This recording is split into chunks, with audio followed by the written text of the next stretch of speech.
Guys kat luar sana, aku nak tanya korang kan, korang pernah tak ada problem kan korang nak beli satu perfume ke, korang nak beli perfume tapi korang takut untuk blind buy sebab korang tak sure kan perfume tu korang akan suka ke, korang tak suka ke.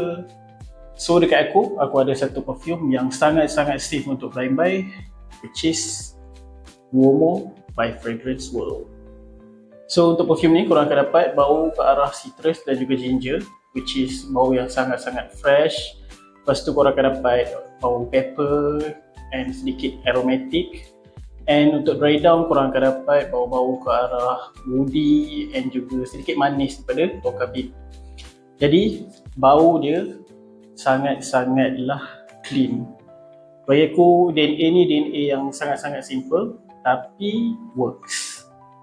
Dia bau dia ke arah bau yang clean, fresh, sophisticated and bau yang klasik lah, yang sangat-sangat simple.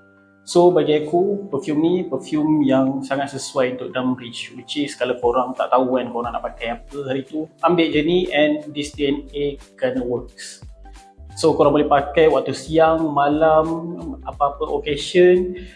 This one is simple and elegant. Aku sangat suka perfume ni. And longevity yang aku dapat sekitar 5 ke 6 jam, which is okay lah untuk fresh perfume. So guys, kalau korang nak cari perfume yang sangat-sangat safe untuk blind buy and boleh works dekat mana-mana situation, this is the one to get. I highly recommend it. Cuma korang kena banyak kali respray lah sebab ketahanan dia sekitar 5 ke 6 jam je. Kalau korang tak kisah bab tu, this one is a must.